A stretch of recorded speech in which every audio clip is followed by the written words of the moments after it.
situações, né, algumas situações que ocorrem com os investidores que se mantêm posicionados, ou seja, permanecem como sócios das empresas, né, e podem ocorrer com eventos como distribuição de lucros, né, grupamento, desgrupamento das ações. Vamos falar também sobre, né, o processo de abertura e de fechamento do capital das empresas na Bolsa de Valores. Os eventos que podem ocorrer são os dividendos, o lucro sobre capital próprio, grupamento, desdobramento, IPO e OPA. Okay? São todos os principais eventos, né, que ocorrem nesses tipos de produtos negociados na B3. Nós vamos estar falando nessa aula, né, sobre cada um, né, desses temas, cada um desses eventos, para que você possa compreender melhor, né, a partir do momento que você está posicionado, né, quais que são os seus direitos perante o recebimento de lucros, por exemplo, recebimento de proventos, né, que as empresas realizam ao distribuir, né, de forma eventual, de acordo com um certo tipo de cronograma ou planejamento da mesma. Okay? Primeiro que nós vamos falar é justamente os dividendos, né, que são o mais conhecido aí, né, dentre os investidores, para poder compreender, né, como é que funciona o recebimento, a distribuição de lucros que as empresas realizam para quem detém, né, parte de suas ações. Então, sempre que a gente falar sobre dividendos ou juros sobre capital próprio, okay, nós vamos estar falando sobre proventos. Né? O que vai diferenciar uma ou outra situação é justamente, né, na maneira que é feito esse cálculo lá dentro da empresa. Okay? Mas dividendo é uma forma de distribuição de lucros que as empresas realizam a partir do momento que fazem o seu fechamento. Essa distribuição ela pode ser de forma trimestral, semestral ou anual. Então a empresa vai fazer um cálculo em cima de quanto de lucro que ela teve. Por lei, né, aqui no Brasil, ela é obrigada a distribuir no mínimo 25% dos seus lucros aos seus acionistas, okay? Então não pode acontecer o fato de uma empresa gerar lucro e não distribuir, né, parte deste, né, a quem detém, né, as suas ações. Okay? Diversos investidores vão utilizar, né, o recebimento desses dividendos para poder fazer a manutenção na carteira. Né? Então, se uma empresa está pagando bons dividendos, né, investidores tendem a aumentar sua exposição, né, a longo prazo, tá? Visando sempre a longo prazo, para poder ter o direito de receber esses dividendos. Okay? Se a empresa começa a pagar poucos dividendos ou não começa a pagar, ou seja, se ela fecha determinado período de apuração no prejuízo, okay, pode acontecer de investidores desfazerem das suas posições e buscarem outras empresas que estão, né, mais favoráveis a gerar lucro para que eles possam usufruir, né, de uma boa parcela em relação, né, a essa distribuição. Okay? Então é feito aí uma auditoria em relação aos números dessas empresas. Né? Toda empresa listada em bolsa é obrigada a publicar, né, os seus balanços e a partir desse, né, o investidor consegue visualizar, né, qual vai ser a proporção de pagamento. As empresas também fazem um calendário, né, de pagamento, ou seja, informam até determinada data, né, quem detém, né, certo tipo, né, quem detém a alocação nos seus ativos tem o direito de receber seus dividendos. Então é isso que acontece quando a empresa, né, publica que a partir de, por exemplo, a partir do dia 10 de janeiro, tal empresa vai passar, sua cotação, né, vai passar a ser ex-dividendos. Né? O que isso significa? Quem estiver posicionado nesse ativo do dia 10 pro dia 11 vai receber dividendos, ou seja, vai receber participação nos lucros, ok? Proporcional à quantidade de ações que você tem. Então, como é que essa empresa faz? A partir do fechamento do balanço, ela já tem lá uma previsão, né, de quanto que ela vai distribuir de lucro, ok? Lembrando que é no mínimo 25% sobre o lucro apurado, ok? Então os dividendos, eles não têm incidência de imposto de renda, por quê? Porque a empresa já fez o recolhimento, né, desse imposto lá de forma interna, ok? E aí ela vai realizar o pagamento e vai falar assim, ó, a partir do dia 10, ok? A partir do dia 10, né, até o dia 10, quem tem, né, a posição nas ações vai receber o lucro proporcional de, por exemplo, vai pagar aí R$1 por ação. Então, se você tem aí 1.000 ações, você vai receber R$1.000 de dividendos.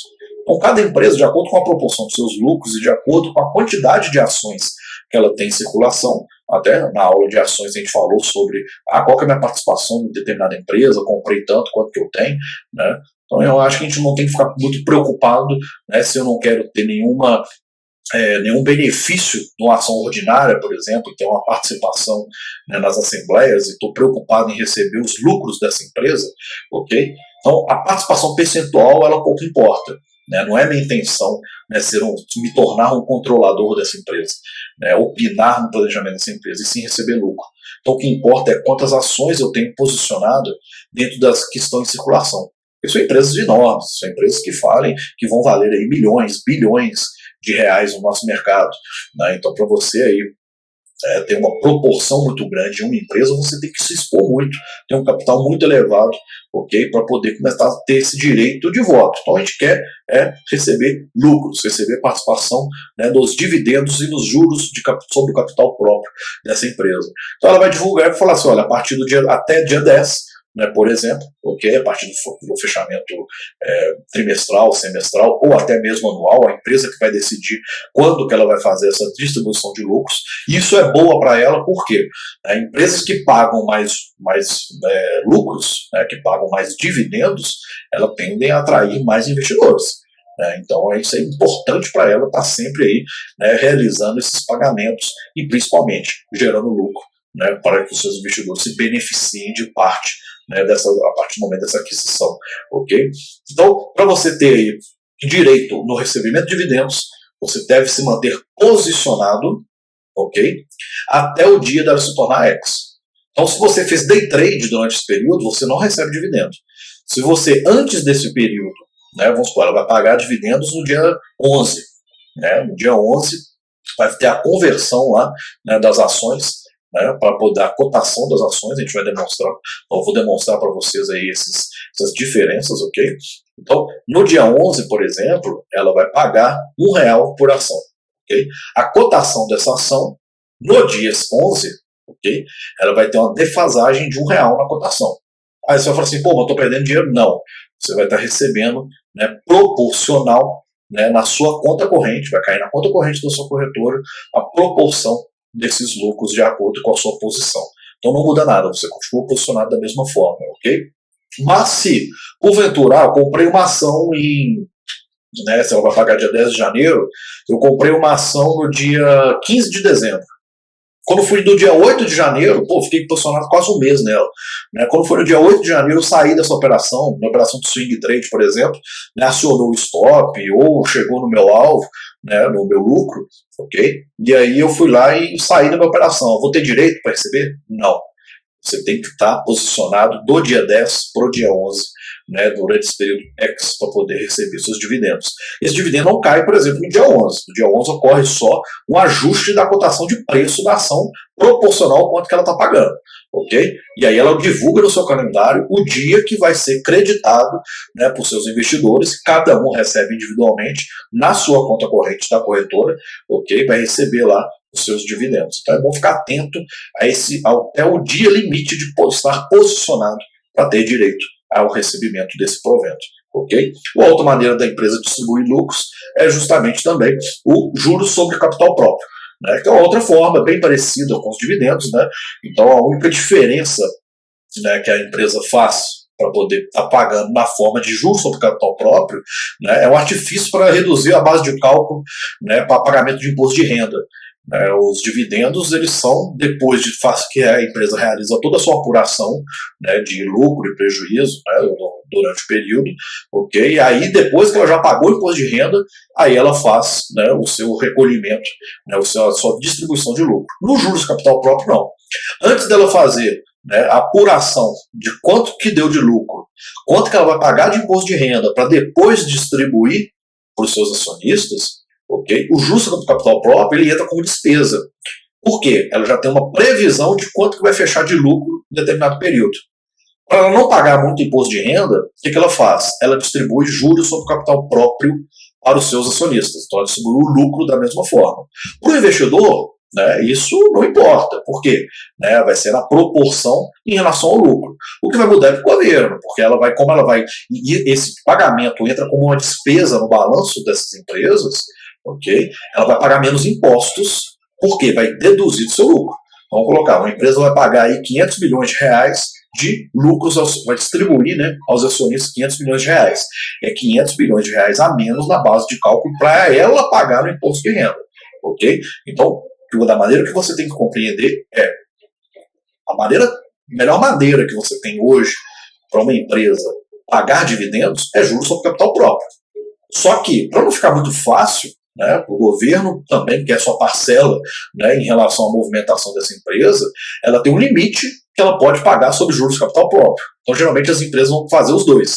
Vão utilizar os pagamentos para os acionistas das duas formas, através de dividendos ou através de juros sobre capital próprio, por conta do limite que é imposto, né, por lei, portanto que ela pode utilizar desse artifício, né, para entrar como despesa e deduzir o seu resultado para pagamento de imposto de renda, ok? Esse pagamento, né, esse juros sobre capital próprio, quando ele cai na conta do investidor, ele já vem com desconto de imposto de renda, tá? Então, todas as duas maneiras, como eu falei, são proventos pagos, ok? Então, para a gente não falar, é dividendos ou é juros, é proventos.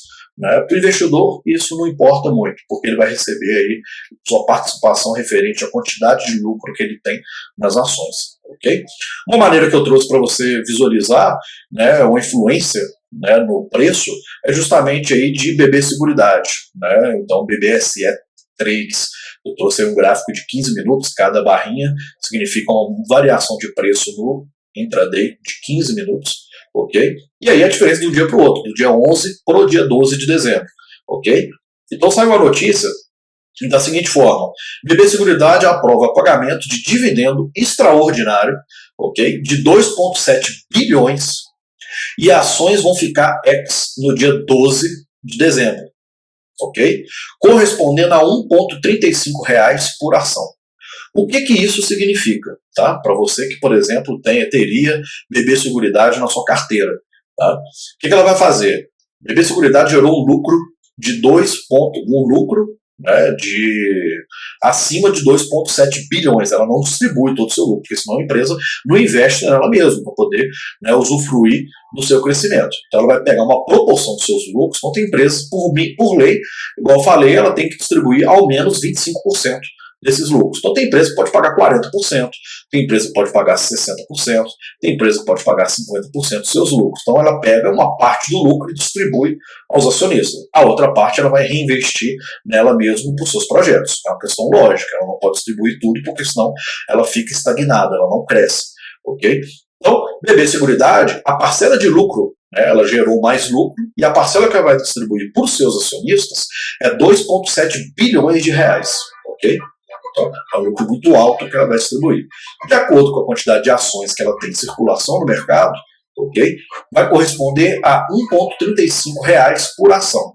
Então, se você tem 1.000 ações, você vai receber 1.000 vezes R$ 1,35 na sua conta no dia que ela estipular no calendário. Então, essa data que está aí, de ações vão ficar ex no dia 12 do 12, é um ajuste na posição dos preços. É igual eu estou apresentando aí no gráfico para poder você visualizar.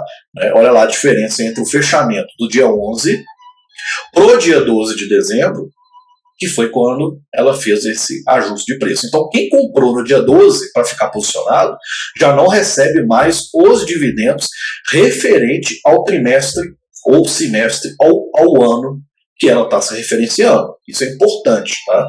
Porque, por exemplo, se ela vai pagar no dia 12 de dezembro, né, 12 de dezembro, quem tem né, suas ações até o dia 11, ok, vai receber, pode ser que ela esteja se referindo ao terceiro trimestre de 2018, por exemplo. Ok? Então, referente ao lucro do terceiro trimestre de 2018, ok? Quem ficou posicionado até o dia 11 tem o benefício de receber os seus proventos. Eu fiquei posicionado no dia 12, no dia 13, no dia 15, não importa. Tá? Aí você pode entrar na próxima distribuição de dividendos, caso ela dê lucro, e também não pode ser, e vai depender do tanto que ela gerou de lucro, do tanto que ela vai distribuir. Então você pode entrar na próxima janela de recebimento, ok? Mas nessa você tem que ficar posicionado até o dia 12. Dia 12 você tem que ficar. No dia 11 você tem que dormir vendido, comprado com esse ativo. Ok? Então, essa aí eu estou apresentando também uma influência, né, no preço, então a gente visualiza aqui se ela vai pagar aí R$ 1,45 por ação, eu vejo que no dia 11 ela fechou mais ou menos lá nos R$ 28,50, ok? E no dia 12 ela abriu lá nos R$ 27, né? Tá dando mais ou menos, né, os seus 1,35, vai ter o leilão de abertura, que é importante também, né, igual a gente já mencionou nas aulas pertinentes, né, para poder gerar essa negociação, mas vai causar pelo menos uma variação aí de R$ 1,35, ok? De variação do ajuste desse preço. Okay? No agrupamento é uma outra forma que você tem, que você visualiza, é um outro mecanismo que a empresa faz para poder trazer mais atratividade dos investidores. Mas nesse caso aí não tem distribuição de lucro, não tem nenhum benefício financeiro para o investidor. Okay? Tudo que ele faz é qualquer necessidade, tá, de uma empresa realizar o grupamento das suas ações. Significa que uma cotação está valendo muito pouco. Você tem uma regra na bolsa que uma ação não pode valer menos do que R$ 1, sua cotação não pode ser abaixo de R$ 1 durante um certo período. Se ela ficar valendo muito pouco, ou seja, abaixo de R$ 1 de acordo, né, durante determinado período, ela tem que fazer o grupamento. O que significa esse grupamento? Né? Determinado investidor, né, o exemplo que eu coloquei, o investidor possui 10 mil ações de um ativo, e, perdão, 10 mil ações de um ativo, tá? E ele está cotado a R$ 3. Então, isso está valendo pouco, ok? Ele tem 10 mil ações. E aí a empresa anuncia que ela vai fazer o grupamento dessas ações de 5 para 1. Ou seja, né, o ativo vai passar a valer 5 vezes mais. Então, no dia seguinte, né, essa ação vai passar a valer R$ 15. Aí para o investidor, ele tem que tomar cuidado em relação a isso, porque em relação ao grupamento, você não tem o efeito do gap ali, por causa da negociação de preço, né, das ordens enviadas no leilão de abertura. Então muita gente se assusta com isso por não conhecer o mercado. Pô, um ativo estava valendo R$ 1, amanhã, no outro dia, ele apareceu R$ 22. Muita gente deve ter ganhado muito dinheiro com esse ativo. Não. Você não tem uma valorização, né, vamos colocar assim, natural do ativo por conta dos investidores. É uma estratégia que as empresas fazem, ou por obrigação, tá, para poder se adequar, né, à lei da B3, tá, ou por necessidade, porque um ativo que está valendo pouco, geralmente ele tem menos investidores, ele tem menos atratividade dos investidores em negociar esse ativo. É uma empresa que praticamente não está dando certo, né? É uma empresa que não consegue se valorizar com o tempo. Okay? Então, se ela não consegue se valorizar, não tem muita gente comprando. Se não tem muita gente comprando, os investidores, né, não estão visualizando ela com bons olhos. Okay? Então, o que acontece? Para poder chamar a atenção desses investidores, para poder começar a trabalhar em patamares, né, mais normais, entre aspas, porque ela faz um grupamento, né, e dessa forma aí ela tem mais ações, né, ela tem menos ações em circulação, mas a cotação desse ativo ele se torna mais caro. E aí ele pode começar a ter mais atratividade dos investidores, mas não é uma regra. A maioria das vezes, quando um ativo faz grupamento, ou seja, ele sai de R$ 3, como nesse exemplo, e passa para R$ 15, por exemplo, ok? Esse ativo tende a cair de novo. Por quê? Você está modificando a cotação desse ativo de forma artificial. Não é uma movimentação, não é uma oscilação natural, ok? Mas ele tende a ter mais atratividade por conta do seu valor. É quase que um efeito comportamental dos investidores. É mais que uma empresa buscar de forma estratégica, né, apenas por a questão do valor, os investidores darem um pouquinho mais de atenção em renegociar os seus ativos. Só que o mercado não funciona dessa maneira, né? A gente tem que lembrar, o mercado funciona por oferta e demanda. Se você não tem muitos investidores ofertando, né, querendo negociar aquele preço, você não vai ter muitos investidores demandando, né, mais ordens para poder negociar. Okay? E principalmente, o mercado foi criado para as empresas buscarem uma forma de rentabilizar, né, de captar recursos. Se a empresa não é boa, se a empresa se desvaloriza e é necessário fazer um grupamento, okay, significa que os investidores não estão dando muita atenção para o planejamento dela, que essa empresa não está indo bem. Então a gente tem que ficar bastante atento em relação a isso. Mas o principal fator que eu quero trazer nesse tema da aula é para você compreender que quando a gente tem uma variação de preço tão forte, da maneira que o grupamento faz, não significa que os investidores que estão ali eles ganharam dinheiro. Ok? Por quê? De acordo com o exemplo, a ação passa a valer mais. Né? A ação passa a valer mais. Só que ele vai ter menos ações. Na proporção, dá na mesma. Porque se eu pegar ali 10 mil ações vezes R$3 que é a cotação, eu tenho ali R$30.000 investido nessa empresa. Se eu pegar que a cotação passou para R$15, mas eu tenho agora 2.000 ações, eu também tenho R$30.000 investido nessa empresa. Então, para mim, como investidor, financeiramente, não muda nada. E é esse ponto que eu tenho que compreender. Porque o que vai acontecer é justamente esse efeito. Em Gafisa, por exemplo, né, GFSA3, ok? É uma ação ordinária, né? O que a gente tem que compreender? Gafisa se desvalorizou tanto, né? Se desvalorizou tanto, uma empresa do setor imobiliário, né, que ela estava valendo lá seus R$1,80, né? E ficou durante um bom período ali. Okay? Então, não causa atratividade, você não vê volatilidade na movimentação do preço, a empresa não consegue atrair bons investidores, ela vai precisar de balanços bons, né, para atrair esses investidores, então ela precisa se restabelecer internamente antes, né, disso acontecer. Então o que acontece? Aí a Gafisa resolveu, né, fazer um grupamento de 12-1, né, com o ativo sendo cotado a 1,80. Significa que o ativo vai passar a valer 12 vezes mais, ou seja, no dia seguinte ela passou a valer lá seus R$22, ok? Só que quem tinha certa quantidade de ações, agora ele tem 12 vezes menos. Significa que quem estava posicionado nesse ativo ganhou de 1,80, ele ganhou 1.200%? Né? Não, não significa isso, ok? Por quê? A quantidade de ações dele também foi reduzida. Então ela diminuiu a quantidade de ações em circulação, ok? A quantidade de ações ela diminuiu em circulação, mas ela aumentou o seu valor. Né? Então ela fez um ajuste para ter mais atratividade dos investidores. Porque os investidores, em sua maioria, batem o olho no ativo que está valendo pouco, né? Acaba, né, refletindo de forma intuitiva que aquela ação é ruim. Né? Que as ações dessa empresa, da empresa refletem uma empresa ruim.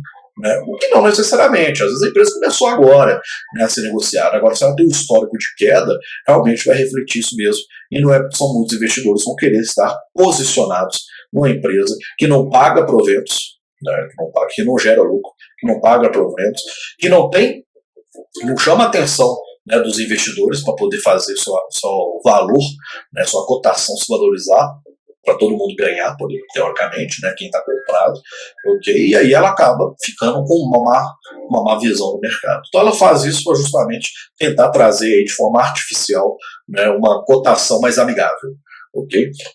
Vamos lá. Uma forma de também, né, ser uma estratégia da empresa em realizar o grupamento é para diminuir a volatilidade percentual no ativo.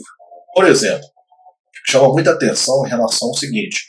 Pense comigo o seguinte, um ativo que está valendo R$1,80.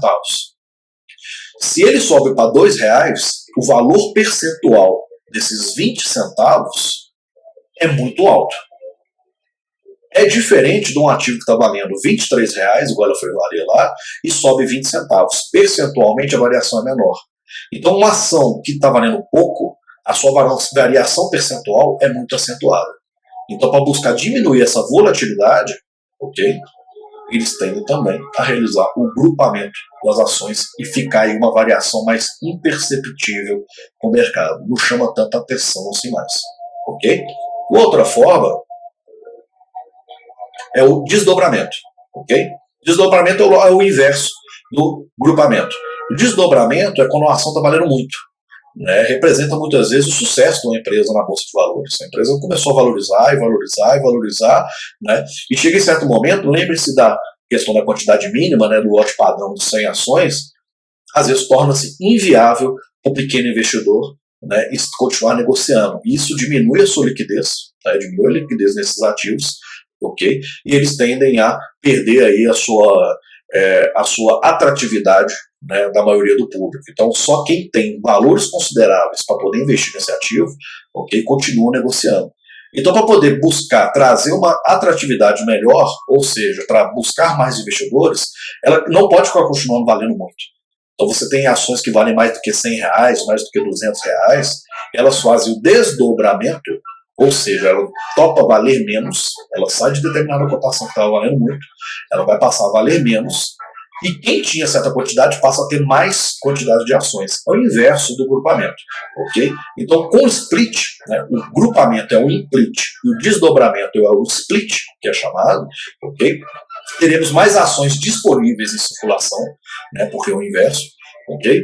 Mais acessibilidade, porque a ação vai ficar mais barata, o lote de 100 ações fica mais favorável, e aí causa mais atratividade para diversos níveis de investidores, ok? E vão refletir o sucesso da empresa. Então, a empresa que valorizou muito, cresceu muito, e suas cotações foram cada vez mais se valorizando, né, representa que o mercado está apostando bem naquela empresa. Né? E quando ela faz, diferente de quando ela faz o grupamento, ela tende a perder valor novamente, no split ela tende a subir novamente. Porque investidores que antes não conseguiam pagar por aquela cotação, pelo lote padrão, agora tem. Então ela pode ter mais compras, né, para poder causar a sua valorização. Só que a gente tem que lembrar que a palavra tende a acontecer, não é uma regra, ok? Então vamos lá, como exemplo do desdobramento, nós temos um investidor que tem 1.000 ações, 1.000 ações cotadas a R$200, ok? Então nós temos uma empresa que está cotando a R$200 no mercado e tem um investidor que ele tem 1.000 ações. E aí essa empresa vai fazer, de acordo com as suas estratégias internas, né, e é opcional dela para poder fazer esse evento, ok? Ocorre o split de 1 para 10. Significa que as ações vão passar a ser negociadas, ok, a R$20. Então vou pegar a cotação de 200, vou dividir por 10, ok? E ela vai passar a valer R$20 a ação. Só que o investidor vai passar a ter 10 vezes mais ações. Financeiramente dá na mesma. R$200 vezes 1.000, R$200.000.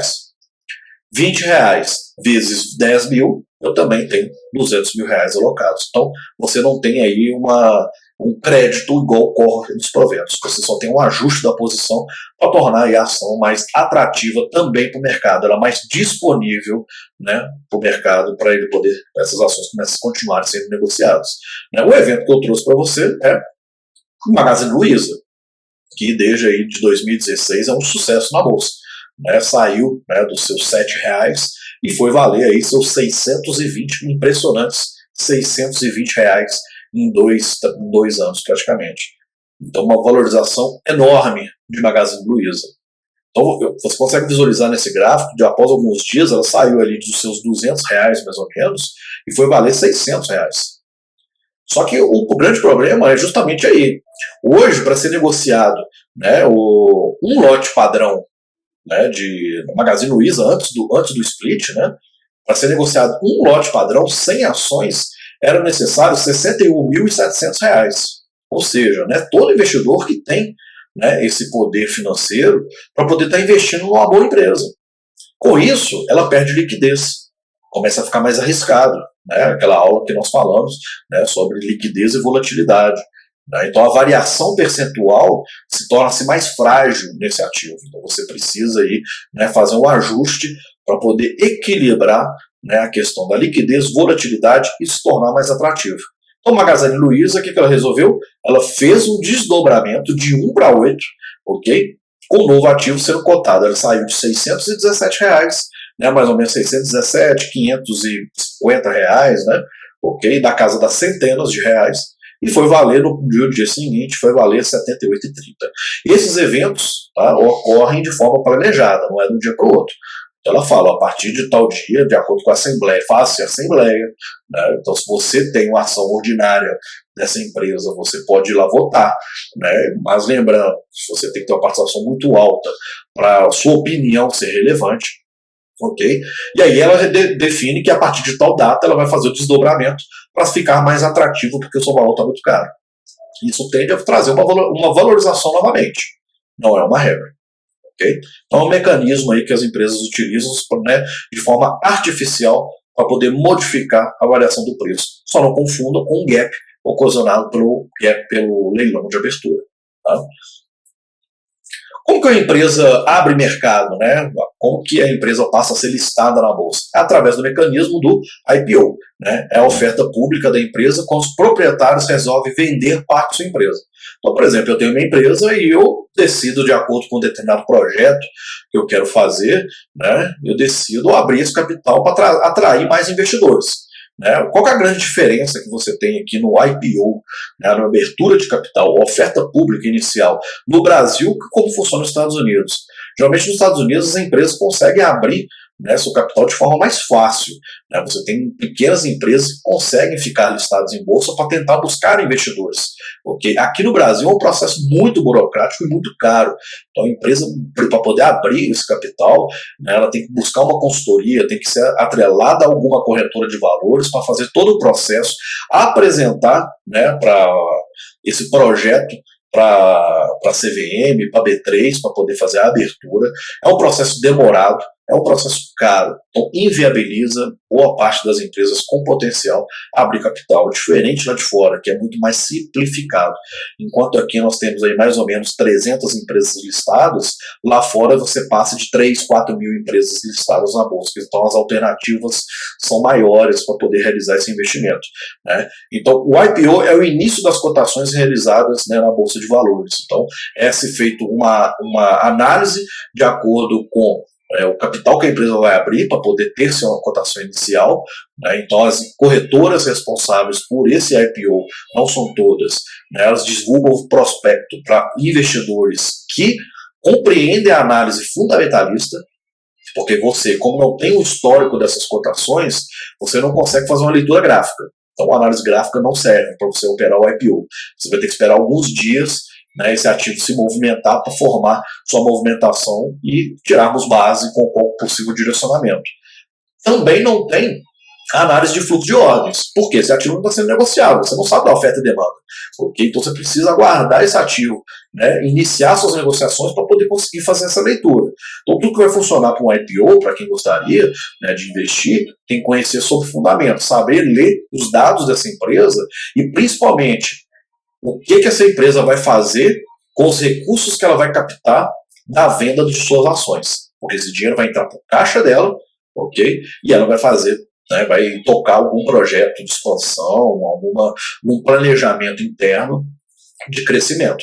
Porque não faz sentido, uma empresa vai abrir capital, né, para poder simplesmente pegar recursos, né, para nada, porque senão um investidor nenhum vai querer comprar, né, suas ações, sendo que não tem nenhuma perspectiva com esse valor, ok? Então, vamos lá.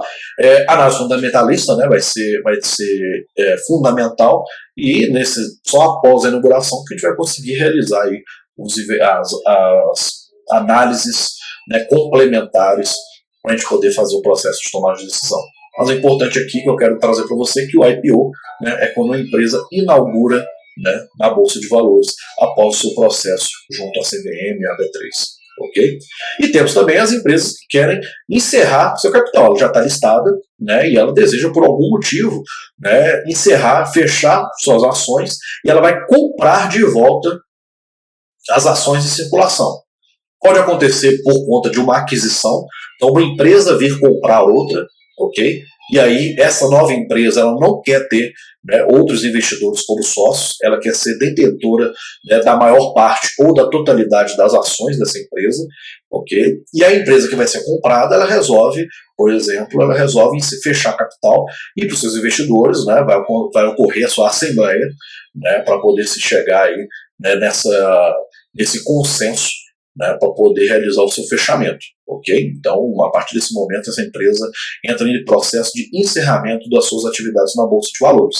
Ela vai precisar contratar, né, uma empresa de auditoria, né, vai ser auditado, né, esse laudo de fechamento, né, especificando o motivo, e especificando também qual a cotação que essa empresa vai pagar para poder, né, não é um valor que ela vai... a ação está valendo R$20, aí você, eu pago R$30, né, para vocês me devolverem ela. Não funciona dessa maneira. É tudo feito um processo de análise, né, da estruturação da empresa, do balanço da empresa, né, do projeto do planejamento para poder se encerrar.